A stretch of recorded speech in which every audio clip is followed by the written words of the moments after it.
And I'm trying to tend to my dad. We're in the backyard having our last moment, bro. It was freaking crazy. I had a little tojita like patting his, fuck it. It was pretty cool. And so I ran, got a towelette, wet it because obviously he's probably hot. I don't know. And I just like cool him down. Like, Dad, I'll call the paramedics. I did. I asked him like 2-3 times. He said, nah, son. So he's just like, fuck, this is it. We're in the backyard. He's like trying to catch his breath and cool down. And he's in like a wheelchair. And I just kind of like bring him around. Turn him towards the backyard. We have a big yard.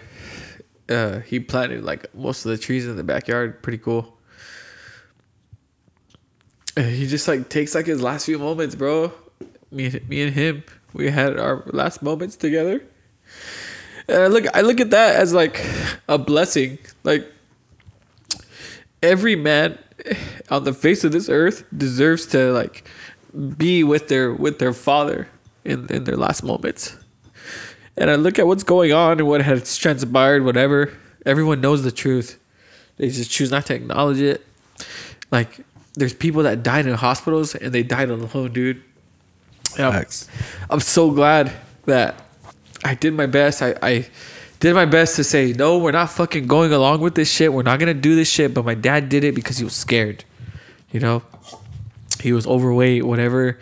But I just couldn't believe that he was really that sick, dude. No, I couldn't believe it because like my dad, he fucking worked. He was always moving. If things were different, if he would have kept just moving and like he lived to work, dude, he'd probably still be here. So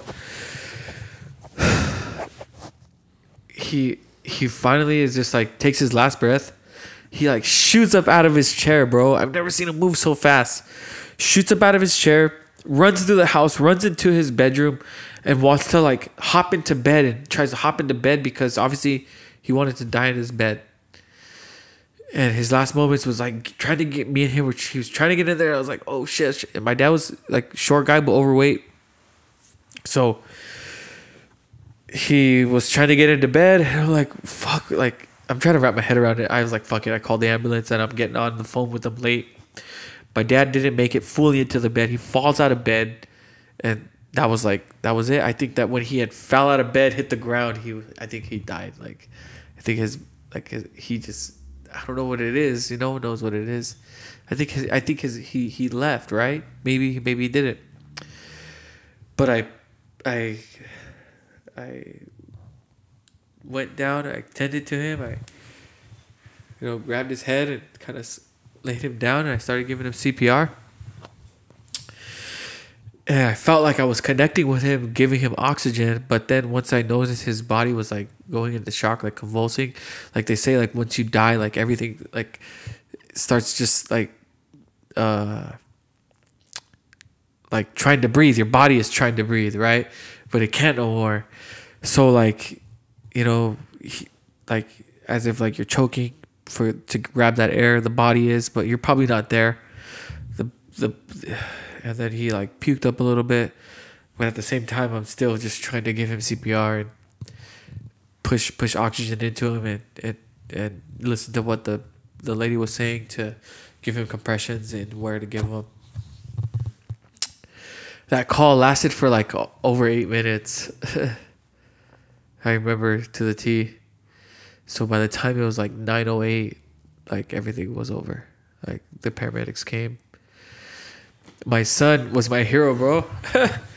I said, son, he saw my dad fall on the ground. I said, son, everything's going to be okay. Grandpa's going to be okay.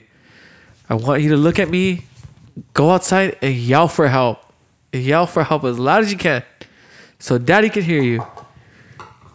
And he said, okay. When they're little kids, they just boom.